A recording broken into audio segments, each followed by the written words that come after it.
Baik, bismillahirrahmanirrahim. Ya, pada video kali ini kita akan mencoba untuk mentransformasi data ya pada data yang memang di sini terjadi ketidaknormalan ya.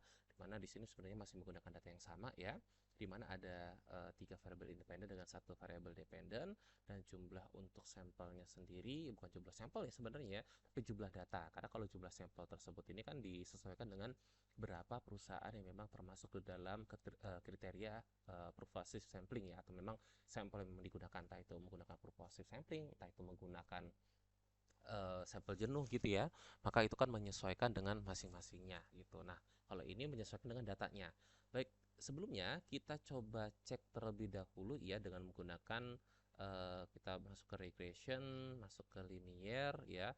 Ini kita masukkan pertumbuhan laba sebagai dependen dan yang lainnya ini sebagai independen ya. Kemudian statistik, di sini kita pilih collinearity diagnostik ya untuk menguji multicollinearitasnya. Dari Watson juga sama di checklist ini untuk melihat bagaimana nilai uji autokorelasinya ya.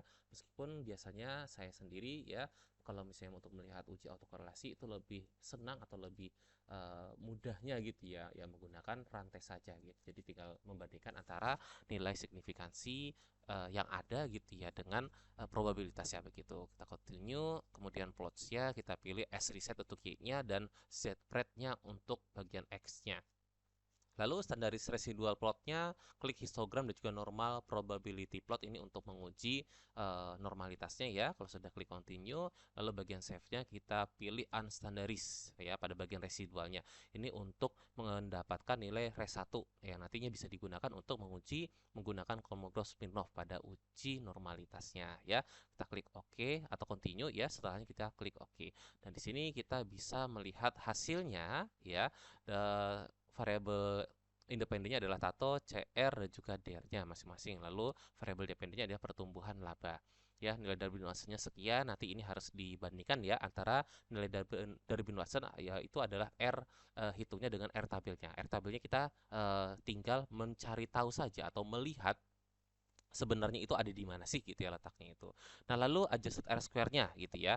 Ini untuk melihat berapa sih variabel yang memang berpengaruh gitu ya, yang mempengaruhi pertumbuhan laba gitu ya, dari Tato, CR dan juga DR itu 0,516 atau 51,6% ya. Kemudian dilihat signifikansinya dari uji F ini signifikan ya, yang dikatakan bahwa diuji simultan ya, maka secara simultan atau secara bersama-sama ini berpengaruh ya terhadap pertumbuhan laba atau variabel Y-nya. Kemudian lihat multikolinitasnya, toleransinya juga aman ya, karena memang di atas 0,10 dan VEF-nya juga aman karena memang di bawah 10 gitu. Jadi tidak terjadi multikoliniaritas. Kemudian kita ke bawah lagi, ya ini ada 65 ya. Kita lihat untuk histogram pertumbuhan laba ya untuk uji normalitasnya di sini ada sedikit penyelewengan ya. Maka di sini bisa saja gitu ya, bisa jadi terjadi ketidaknormalan. Kemudian dikebawahkan lagi pada normal probability plot ya. Kalau tadi dari histogram ini normal probability plot. Di sini juga dilihat ada residual ya, memang dia menjauhi diagonal ya, garis diagonal, sehingga juga bisa kita ambil kesimpulan bahwa dia terjadi ketidaknormalan datanya tersebut ya. Untuk lebih memastikan, kita coba untuk menggunakan Kolmogorov-Smirnov ya. Kolmogorov-Smirnov, masukkan unstandarisnya, lalu eksaknya, jangan lupa pilih asymptotik ya. Oke, kalau sudah klik OK, maka keluar hasilnya. Hasilnya yaitu oke, di sini tidak normal. Kenapa tidak normal? Karena nilai dari asymptotiknya asimsik tutelnya atau signifikansinya dia nilainya 0,000 ya, jauh di bawah 0,05, sehingga di sini terjadi ketidaknormalan. Terus kalau masih diuji autokorelasi ya, kalau tadi kan masih menggunakan Darwin-Watson, kalau sekarang ini kita coba menggunakan rantes ya, masukkan standarisnya juga ya, eksaknya kita cek dulu, oke asimptotik juga masih tetap, klik OK-nya, maka nah didapat hasil aman sebenarnya untuk uji autokorelasinya ya. Autokorelasinya aman, multikoliniaritasnya aman, heterokedastisitasnya itu tadi saya lupa heteronya. Oh, hetero tidak aman ya. Scatter plot yang kita lihat di sini. Karena dia datanya ini menggumpal di beberapa tempat gitu ya. Sehingga ya bisa dikatakan data tersebut ini bisa jadi tidak homo atau datanya ini hetero gitu, terjadi heterokedastisitas ya. Untuk lebih mudahnya sih sebenarnya kalian nanti bisa untuk mencoba menggunakan uji Gleiser ya. Tapi kalau di sini kan langsung menggunakan scatter plot ya. Nanti tinggal dicoba aja masing-masingnya ya. Kemudian kalau misalnya kita melihat nih, kita ingin melihat ataupun menganalisis sebenarnya dari keempat variabel, tiga variabel independen dan juga satu variabel dependen, itu sebenarnya yang menyumbang errornya itu di mana gitu ya. Maka eh, caranya salah satunya itu kita bisa ke non-parametric test, legacy, terus one sample KS. Kita keluarkan unstandarizednya dan masukkan semua datanya ini ya, kecuali unstandarized. Jadi CR, DER, Tato, pertumbuhan ini dimasukkan ke test variable listnya ya. Tinggal klik OK. Maka hasil Kolmogorov-Smirnovnya ya one sampelnya ini akan muncul.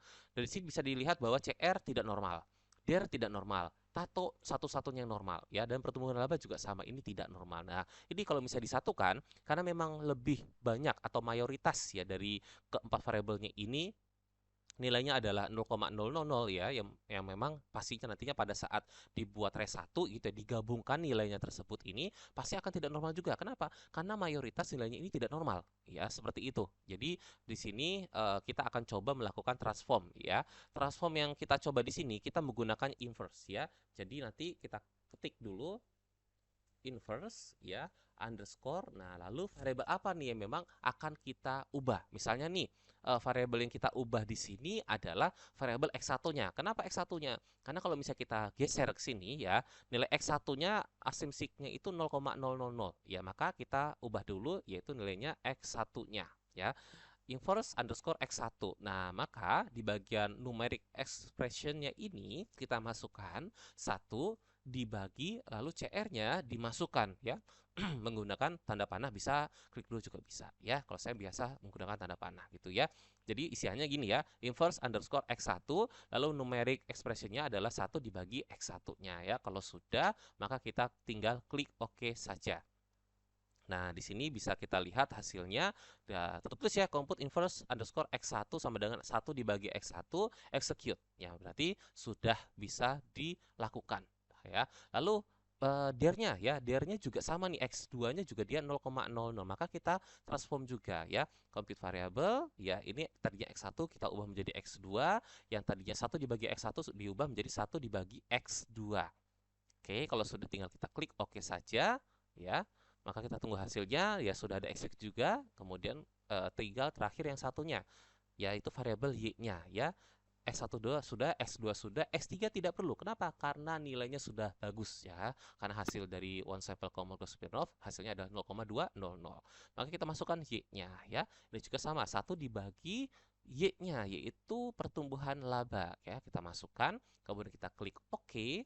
Ya, kita tunggu execute, ya sudah ada execute-nya berarti aman ya, meskipun di sini ada peringatan ya, nggak apa-apa, kita abaikan saja. Nah, dari sini bisa kita langsung coba menganalisisnya kembali ya. Kita masuk ke regression, masuk ke linear. Nah, ini pertumbuhan laba kita keluarkan. Kenapa kita keluarkan? Karena kita akan menggunakan yang bagian inverse Y-nya. Kita masukkan, lalu CR-nya kita keluarkan juga, DER-nya kita keluarkan juga karena X1, X2-nya itu tidak normal ya.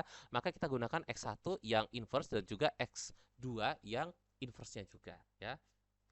Ini biar urutan, maka saya keluarkan dulu ya, X1 X2 nya dulu saya masukkan, baru X3 nya saya masukkan kembali ya. Kalau sudah, ini kan tidak ada pengubahan setting apa-apa ya, baik itu dari statistik masih sama, kemudian plots-nya juga masih sama, kemudian save-nya juga ini masih sama ya. Tinggal kita klik OK saja ya. Setelah diklik OK, maka keluar hasilnya. Di sini ada double button untuk autokorelasi, kita skip saja. Kemudian signifikansi ya untuk uji F. Nah, di sini uji F malah dinyatakan tidak berpengaruh ya. Ya, memang seperti itu. Nanti kita akan coba melihat kembali ya nilainya. Kemudian VEF-nya di sini tidak terjadi multikolinearitas. Untuk signifikansi juga sama ya.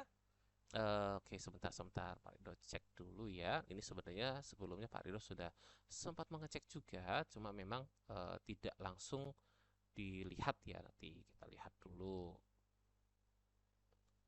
Oke. Oh, ini yang sebelumnya. Oh iya, oke. Berarti memang seperti itu ya. Memang hasilnya itu tidak berpengaruh. Oke.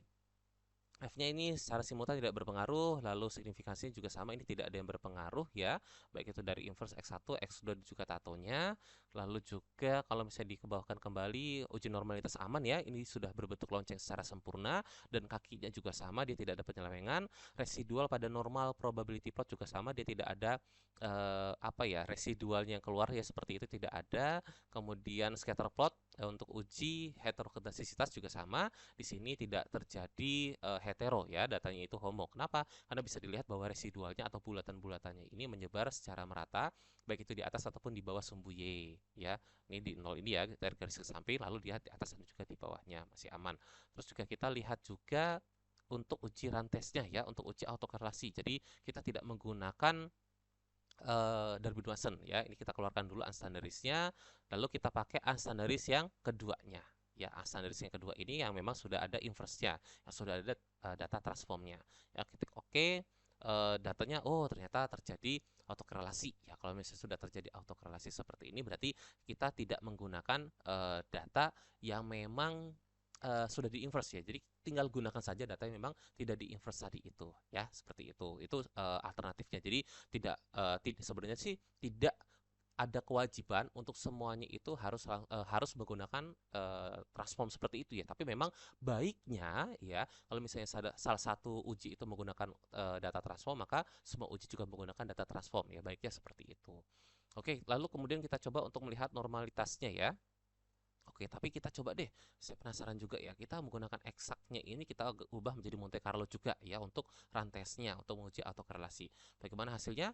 Oke, rantesnya malah aman gitu ya. Jadi kalaupun memang mau diseragamkan gitu ya menggunakan data yang memang sudah ditransform, maka kita bisa menggunakan data yang dari Monte Carlo ini ya, karena memang hasilnya 0,059 ya, datanya ini tidak terjadi autokorelasi seperti itu. Lalu untuk uji normalitasnya menggunakan one sample Kolmogorov-Smirnov ya. Ini semuanya kita keluarkan terlebih dahulu, lalu kita masukkan unstandaris yang terakhir ya. Kita klik OK, bagaimana hasilnya? Nah, hasilnya aman ya. Hasilnya asimsiknya 0,200 yang memang menyatakan bahwa tidak terjadi apa namanya, ketidaknormalan ya, datanya itu berdistribusi normal seperti itu ya.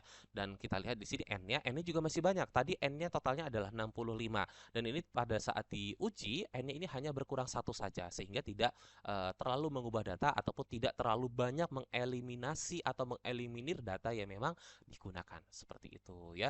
Dan kalau misalnya sudah seperti ini, meskipun memang hasilnya bahwa mengatakan bahwa tidak ada yang berpengaruh ya untuk X1, X2 dan juga X3, dan juga pada saat uji apa namanya, uji simultannya ya, uji F-nya itu tidak berpengaruh ya, memang karena memang pada uji parsial yang tidak berpengaruh, maka uji simultannya juga pasti tidak ada yang berpengaruh ya, itu tidak masalah. Jadi tidak harus hasil yang memang didapatkan itu semuanya itu harus berpengaruh ya, tidak harus seperti itu, karena memang disesuaikan dengan teorinya pertama, lalu kedua disesuaikan juga dengan nantinya apakah ada hasil penelitian yang memang mendukung hasil tersebut ataukah tidaknya, seperti itu ya. Oke, itu saja yang disampaikan untuk hari ini. Nantinya kedepannya kita coba menggunakan uji transform lainnya ya, atau kita transform menggunakan data yang lainnya ya. Baik, itu saja.